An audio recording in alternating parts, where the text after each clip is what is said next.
नमस्कार।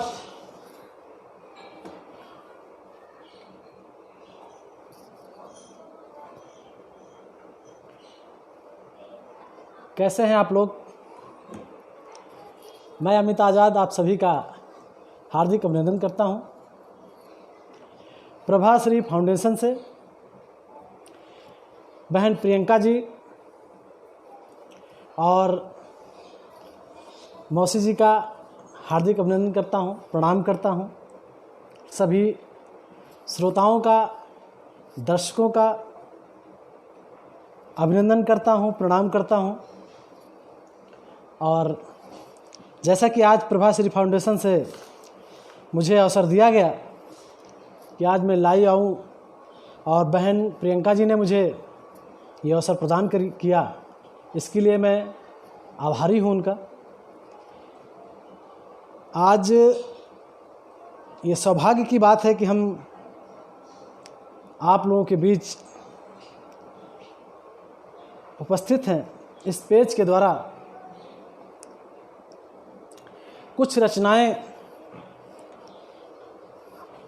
आप लोगों तक पेश करूंगा। उम्मीद है आप सभी लोगों का समर्थन मुझे मिलेगा। जीवन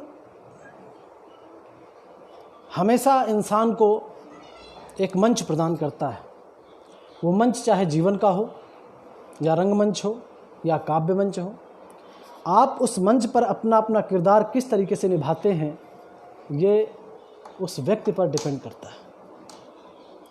आइए एक बार पुनः आप सभी का हाथ जोड़कर प्रणाम करता हूं, स्वागत करता हूं। ये आज का लाइव प्रोग्राम चालू करने से पहले आप सभी लोगों को बता दूं, जयपुर से मैं अमित तिवारी आज़ाद और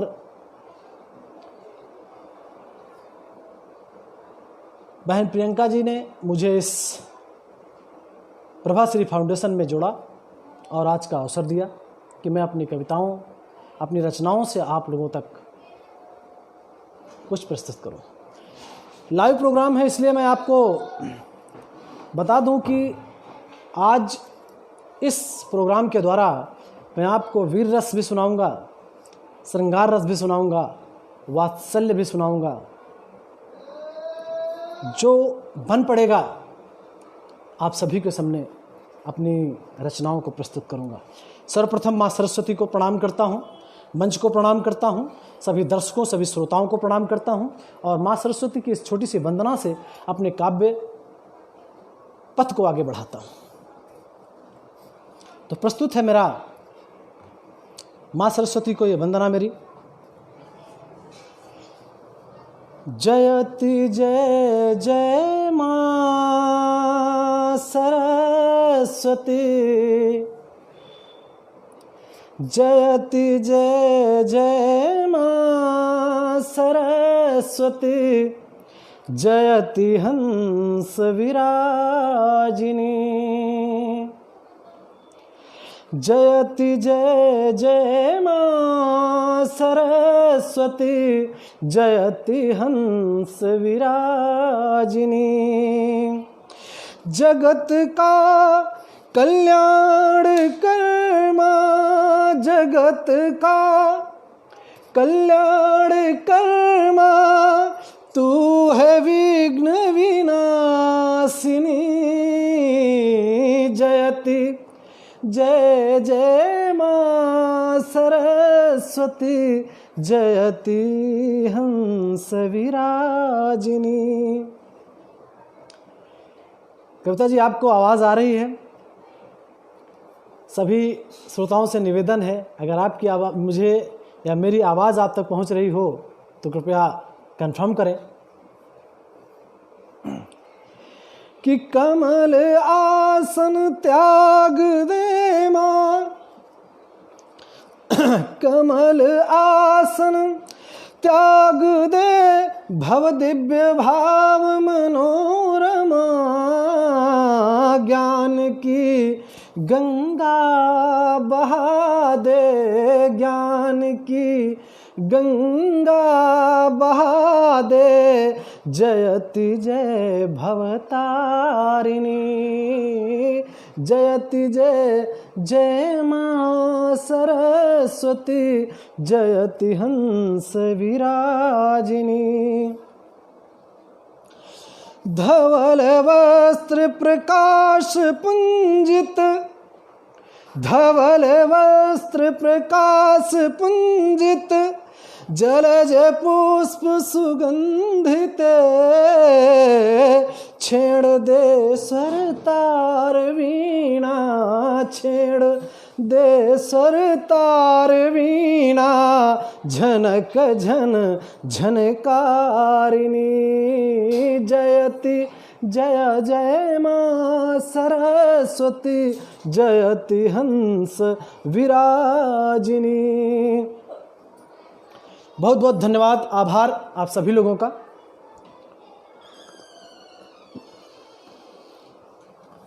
आज एक छोटे कवि को आप इतना प्यार दे रहे हैं, सुन रहे हैं।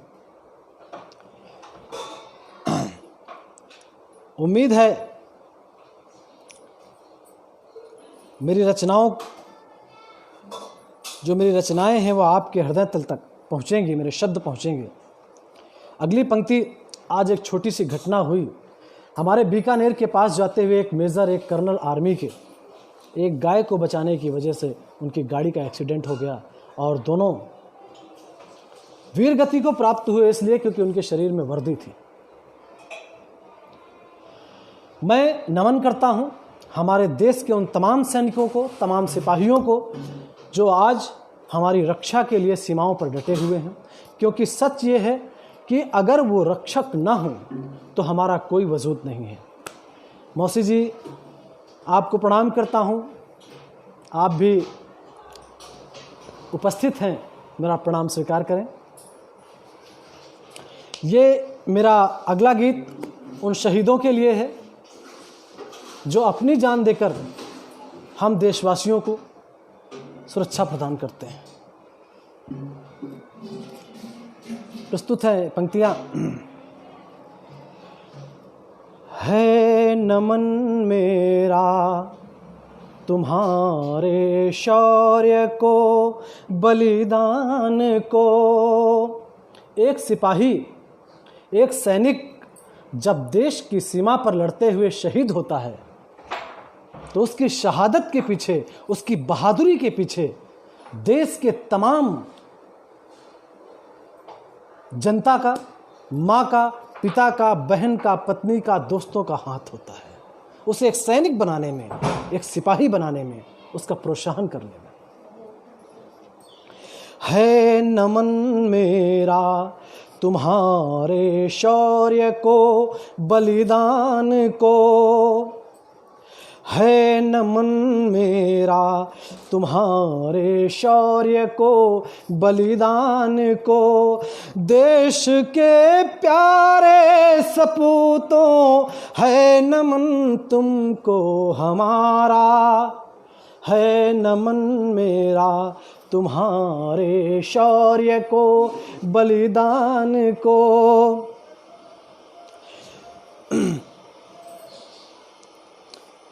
तो जो तिरंगे में लिपट कर सो गए निज देश खातिर, वो सैनिक जो अपने परिवार को, अपने बच्चों को, अपने माता पिता को छोड़कर देश के लिए समर्पित हो जाता है। मेरी ये रचना उन सैनिकों को के लिए प्रस्तुत कर रहा हूँ। उम्मीद है आपको पसंद आएगी।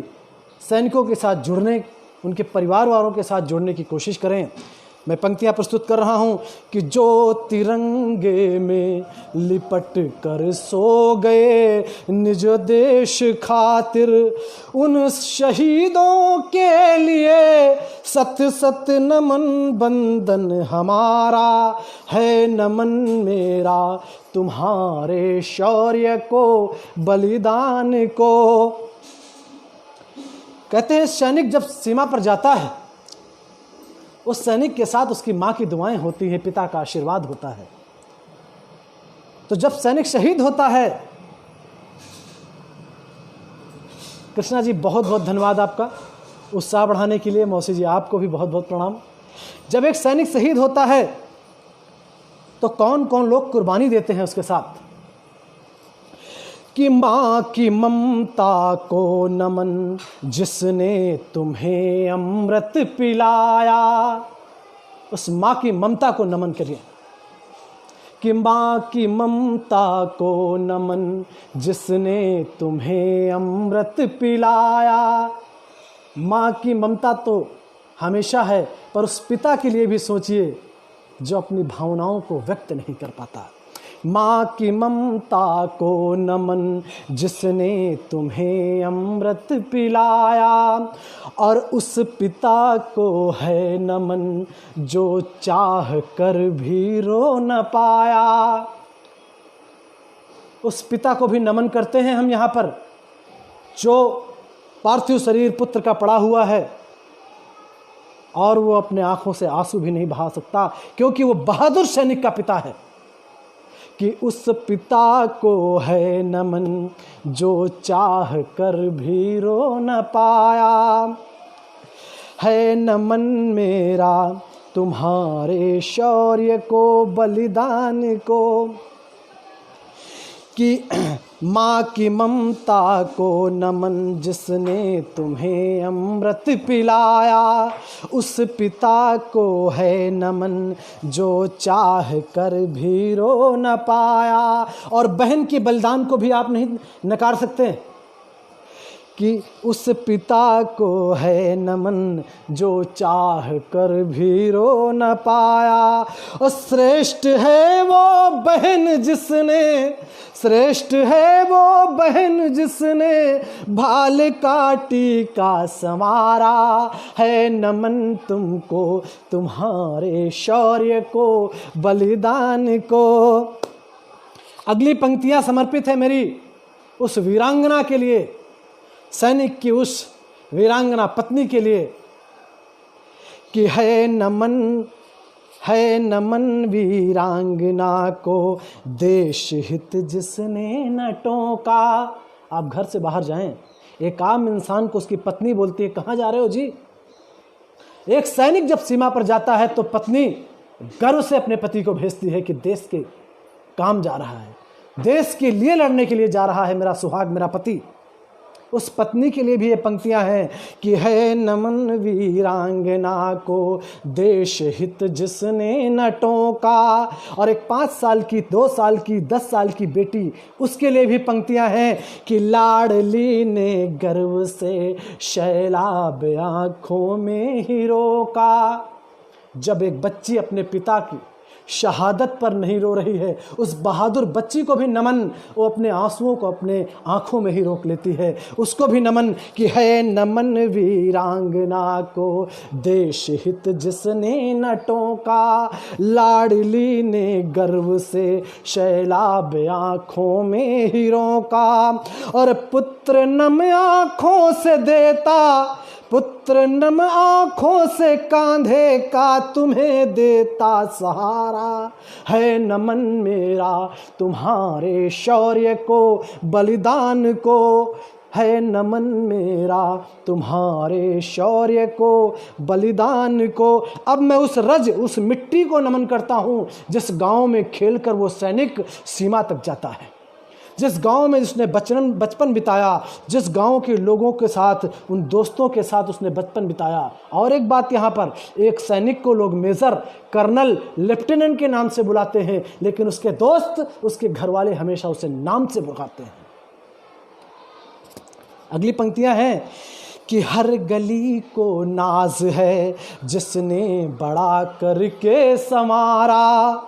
धन्य है परिवार जिसने नाम से तुमको पुकारा। धन्य है परिवार जिसने नाम से तुमको पुकारा। आखिरी पंक्तियां अगर अच्छी लगें तो मुझे बधाई दें और मैं सबको प्रणाम करता हूं। आखिरी पंक्तियां हैं कि जब एक सैनिक अंतिम यात्रा शुरू करता है तो धरती ही नहीं आकाश भी रोने लगता है कि धन्य हो तुम वीर, धन्य हो तुम वीर कहकर रो पड़ा आकाश सारा, है नमन तुमको तुम्हारे शौर्य को बलिदान को, देश के प्यारे सपूतों है नमन तुमको हमारा, है नमन तुमको। बहुत बहुत धन्यवाद, बहुत बहुत आभार आप सभी लोगों का, इतने प्रेम से, इतने सम्मान से आपने मुझे सुना। अब मेरा अगला गीत मैं प्रस्तुत कर रहा हूँ। ज़्यादा समय नहीं लूँगा आपका। इतिहास में जाता हूँ। भगवान राम और माँ सीता, हमेशा माँ सीता और भगवान राम दोनों विष्णु और माँ लक्ष्मी के अवतार थे, धरती पर अवतरित हुए।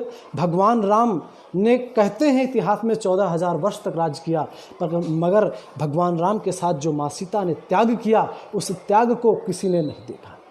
लोग अक्सर भगवान राम पर एक आरोप लगाते हैं कि उन्होंने अपनी पत्नी, गर्भवती पत्नी को जंगल निकाल दिया, लेकिन विचार करिए, वो राम, वो मर्यादा पुरुषोत्तम राम, जिसने अपनी पत्नी के लिए समुद्र में पुल बांध दिया हो, वो मर्यादित, जिसने अपनी माँ के कहने पर अपने घर से चले गए हों, जिन्हें अपने पिता के वचन के लिए जिसने 14 वर्ष वनवास में काट दिए हों, वो अपनी उस प्रिय पत्नी को उसके साथ अन्याय होते कैसे देख सकते थे।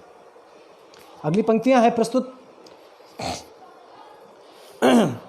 कि राम के जानकी, राम के जानकी जान थी जानकी, राम के जानकी जान थी जानकी, क्यों जुदा हो गई राम से जानकी, राम के जानकी जान थी जानकी, क्यों जुदा हो गई राम से जानकी, राम के जानकी जान थी जानकी।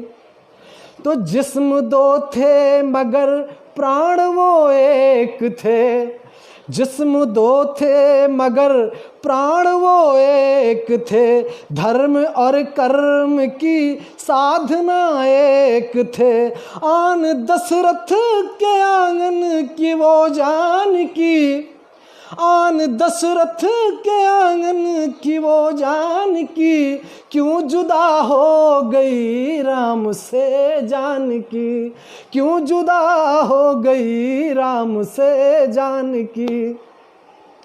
तो धर्म अपना निभाने वो वन को गई। भगवान राम ने जानकी, माँ जानकी को जंगल नहीं भेजा। यहाँ पर माँ सीता का स्वयं का निर्णय था कि मेरे कुल पर, मेरे पति पर आज जो जनता आरोप लगा रही है, वो आरोप इतिहास में दोबारा ना हो, मेरे पति पर कोई आरोप ना लगाए, मेरे कुल पर कोई आरोप ना लगाए। इसलिए स्वयं का निर्णय माँ सीता का था कि धर्म अपना निभाने वो वन को गई, पति के सम्मान में थी जो जोगन भई, पति के सम्मान में थी जो जोगन भई, जिसने लंका मिटाई थी अभिमान की, जिसने लंका मिटाई थी अभिमान की, राम के जानकी जान थी जानकी, राम के जानकी जान थी जानकी, क्यों जुदा हो गई राम से जानकी, राम के जानकी जान थी जानकी। बहन वीना, बहुत बहुत धन्यवाद। मौसी जी, आपको भी बहुत बहुत धन्यवाद इस प्रोत्साहन के लिए। सभी का बहुत बहुत आभार कि आप सुन रहे हैं, मुझे मौका दिया गया, मुझे प्रोत्साहित किया गया। बहुत बहुत आभार सभी श्रोताओं का। अगली पंक्ति है कि पुष्प में जो पली अग्नि में वो जली, पुष्प में जो पली अग्नि में वो जली, सत्य से वह सत्य, सत्य से वह सती एक पल ना टली। देखिए, जो पुष्प में चली, जो मलमल के गद्दों में चली, वो सीता जंगल में कांटों में चली। उस सीता ने अग्नि परीक्षा भी दी, अग्नि में भी वो जली। कि पुष्प में जो पली, अग्नि में वो जली, सत्य से वह सती एक पल ना टली। क्यों? हर क्योंकि अभिमान थी वो सदा राम की, राम के जान की जान थी जान की, राम के जान की जान थी जान की। क्यों जुदा हो गई राम से जान की, राम से जान की, राम से जान की। अगली पंक्तियां हैं इस गीत की कि पुत्र के जन्म में जिसको जंगल मिला, पुत्र के जन्म में जिसको जंगल मिला, पति के निर्णय को माथे का मंगल मिला, पति के निर्णय को माथे का मंगल मिला। थी परीक्षा की वो मूर्ति जान की, राम के जान की जान थी जान की, राम के जान की जान थी जान की। क्यों जुदा हो गई राम से जान की, राम से जान की, राम से जान की। धन्यवाद, बहुत बहुत आभार आप सभी लोगों का। आपने जो इतने प्रेम से मुझे सुना। दोस्तों, मेरे श्रेष्ठ, मेरे अनुज, मेरी बहनें, सभी को प्रणाम करता हूँ। आज आप सभी लोगों के सामने उपस्थित हूँ। जो भी टूटे फूटे शब्द हैं वो प्रस्तुत करता हूँ। अब अगला गीत है मेरा। कहते हैं कि जब महाभारत का युद्ध हो रहा था तो भीष्म पितामह सैया पर पड़े हुए थे। भगवान कृष्ण, रात्रि का समय है, भगवान कृष्ण भीष्म पितामह से मिलने जाते हैं। फिर भगवान कृष्ण और अर्जुन, लेकिन भीष्म के पितामह कहते हैं विद्वान थे, महान थे, और किसी पूर्वज पर हम उंगली उठाने का कोई हिम्मत भी नहीं कर सकते। लेकिन सत्य सुनिए, सत्य से नकारा भी नहीं जा सकता। कहते हैं अगर भीष्म चाह लेते तो बहुत सारा न्याय। राजेंद्र जी, बहुत बहुत आभार, बहुत बहुत धन्यवाद। अगर भीष्म चाह लेते तो महाभारत का युद्ध जो विधि ने लिखा वो तो होता, लेकिन भीष्म चाह लेते तो ऐसी दुर्गति नहीं होती। भीष्म अगर चाह लेते, क्योंकि भीष्म में वो शक्ति थी, वो ताकत थी कि अकेले वो पूरी महाभारत को जीत सकते थे, अकेले वो पूरे कौरवों को वश में कर सकते थे। समय बहुत कम है, ये पंक्तियां मैं प्रस्तुत कर रहा हूँ। भगवान कृष्ण और भीष्म का संवाद है जिसमें शब्द नहीं है, केवल आँखों और आँखों में बात हो रही है। क्योंकि भीष्म पितामह सैया में लेटे हुए हैं। भगवान कृष्ण क्या कहते हैं कि हे भीष्म, भीष्म कहते हैं कि हे माधव, तुम कहते हो कि सारा युद्ध कौरवों की वजह से हुआ, लेकिन विचार करो, अगर तुम चाहते तो युद्ध होता ही नहीं। हे केशव, अगर तुम चाहते तो युद्ध होता ही नहीं। सर्वेश मिश्र जी, बहुत बहुत अभिनंदन करता हूँ, अभिवादन करता हूँ, प्रणाम करता हूँ। कहते हैं कि अगर आप चाहते माधव तो युद्ध नहीं होता। भगवान कृष्ण क्या कहते हैं कि अरे पितामह, ऐसा मत बोलिए, आप मुझसे श्रेष्ठ हैं, बड़े हैं। बोले क्या बड़ा हूँ, आज सैया में पड़ा हुआ हूँ। आखिर ऐसा कौन सा दोष है मेरा जो मैं अपने पांडव और कौरव और अपने हस्तिनापुर को सुरक्षित नहीं दे सकता। तो भगवान कृष्ण क्या कहते हैं कि हे भीष्म, तुम्हारे पौरुष पर सुनिए, अगर सत्य सुनना है कि हे भीष्म, हे भीष्म, तुम्हारे पौरुष पर बस एक जटायु भारी है, और तुम आज पड़े सरसैया पर वह राम गोद अधिकारी है। तुमने जो किया है ना, उसका कर्म इसी पृथ्वी पर भोगना है।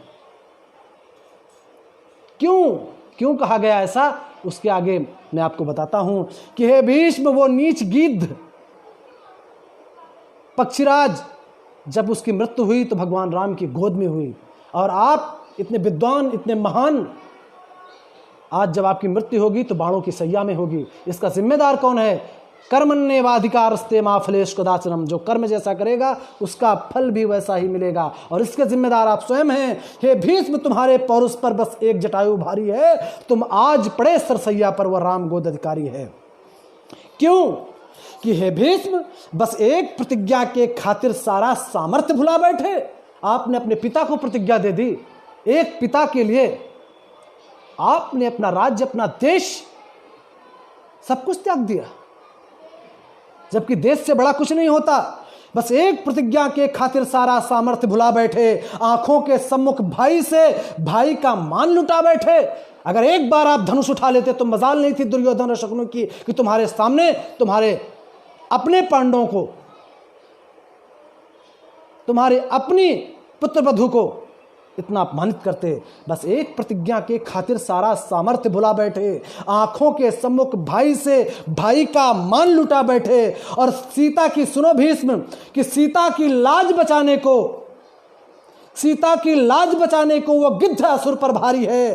हे भीष्म, तुम्हारे पौरुष पर बस एक जटायु भारी है। वो गिद्ध, वो पथिक दशानन जो विश्व त्रिलोकी युद्ध महायोद्धा था, उससे लड़ बैठा,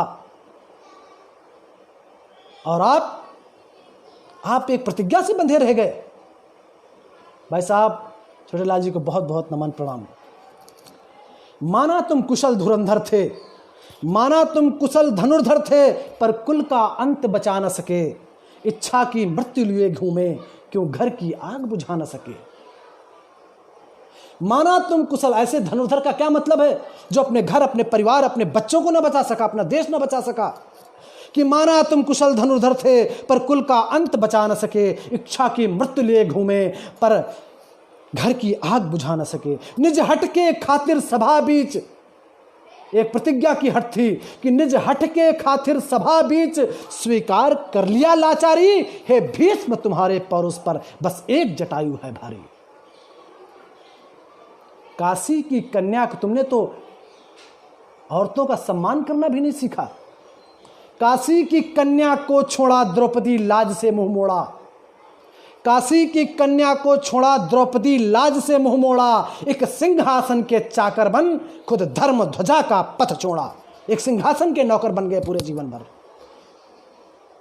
उस सिंहासन पे चाहे दुष्ट हो, चाहे अच्छा हो, पर तुम सिंहासन के चाकर बन गए। तुम्हारे लिए देश का कोई महत्व नहीं था। काशी की कन्या को छोड़ा द्रौपदी लाज से मुंह मोड़ा। एक सिंहासन के चाकर बन खुद धर्म ध्वजा से पथ छोड़ा। कर्मों का फल है जथा योग। हे भीष्म, कर्मों का फल है जथा योग, समझाते हैं ये बनवारी। हे भीष्म, तुम्हारे पौरुष पर बस एक जटायु है भारी। माना तुम ज्ञानी थे महान, चलो मान लेते हैं, माना तुम ज्ञानी थे महान, ऊंचा पद के जैसा आसमान। तुमसे बड़ा महान ज्ञानी है मानता हूं कि कोई नहीं था। तुम्हारा कद आसमान के बराबर था। कि माना तुम ज्ञानी थे महान, ऊंचा पद के जैसे आसमान। तुम चाह अगर लेते एक पल, हो जाता सारा समाधान। तुम चाह अगर लेते एक पल, हो जाता सारा समाधान। सारे प्रश्नों के उत्तर पर, सारे प्रश्नों के उत्तर पर, भीष्म के सारे प्रश्नों के उत्तर पर मुस्कान कृष्ण की है भारी। हे भीष्म, तुम्हारे पौरुष पर बस एक जटायु है भारी। हे भीष्म, तुम्हारे पौरुष पर बस एक जटायु है भारी। बहुत बहुत आभार आप सभी लोगों का। 2-3 मिनट का समय है, और अगर आपकी अनुमति हो तो श्रृंगार रस से ख़त्म करना चाहता हूँ इस प्रोग्राम को। मौसी जी, अगर आपकी अनुमति हो तो श्रृंगार रस से इस प्रोग्राम को समापन की ओर ले जाऊंगा, क्योंकि समय को ध्यान में रखते हुए मर्यादा रखनी ज़रूरी है। अगर आप लोगों की आज्ञा हो तो मुझे थैंक यू, धन्यवाद।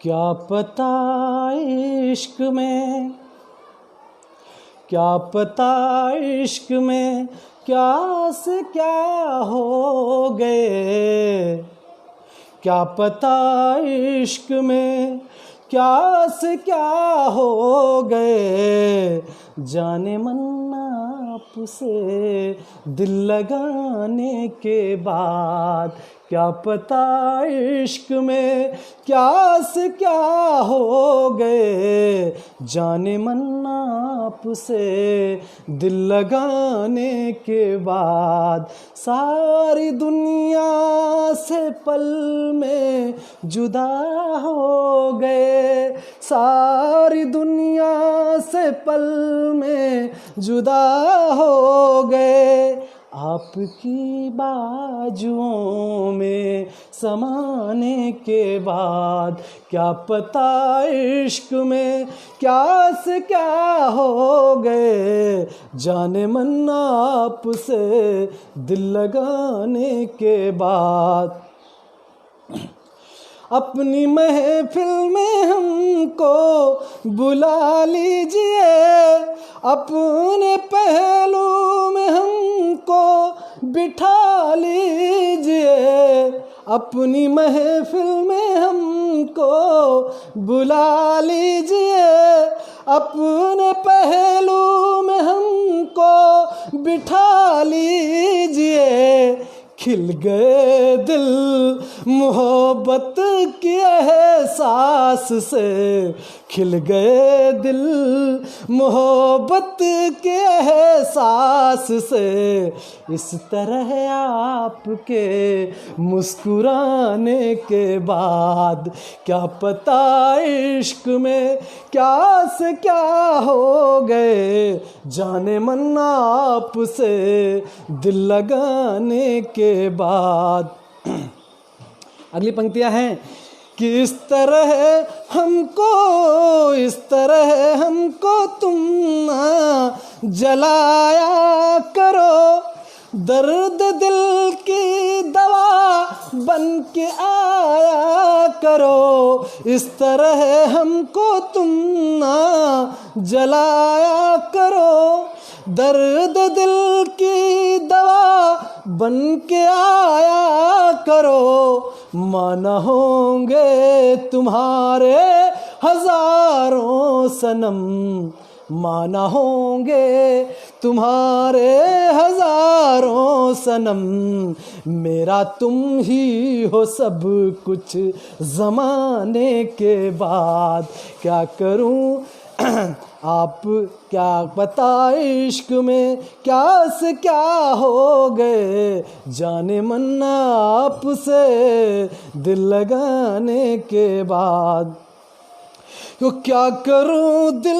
मेरा अब संभलता नहीं, इश्क का हुस्न पर जोर चलता नहीं, क्या करूं दिल मेरा अब संभलता नहीं, इश्क का हुस्न पर जोर चलता नहीं, आप ही कुछ दवा दो मेरे दर्द की, आप ही कुछ दवा दो मेरे दर्द की, वरना पछताओगे मेरे जाने के बाद, आप ही कुछ दवा दो मेरे दर्द की, वरना पछताओगे मेरे जाने के बाद, क्या पता इश्क में क्या से क्या हो गए,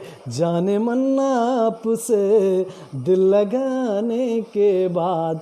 सभी को बहुत बहुत आभार, सादर प्रणाम मौसी जी। सभी श्रोताओं का अभिनंदन अभिवादन करता हूं, जहां पर गलतियां हो उसके लिए क्षमा चाहता हूं।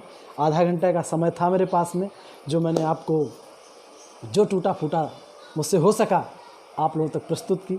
एक कवि के तर्कस में बहुत सारे बाण होते हैं, पर समय की जो सीमाएं होती हैं उनका हमें पालन करना चाहिए। और मौसी जी आदेश दें, अब आगे मैं अपने शब्दों को विराम देता हूं। सभी का पुनः अभिवादन करता हूँ, प्रणाम करता हूँ। गलतियों के लिए क्षमा चाहता हूँ। सभी बहनों का, सभी भाइयों का, सभी अग्रजों का, सभी जो भी माताएं हैं जुड़े हुए हैं, सभी का प्रणाम करता हूँ। जय हिंद, जय भारत।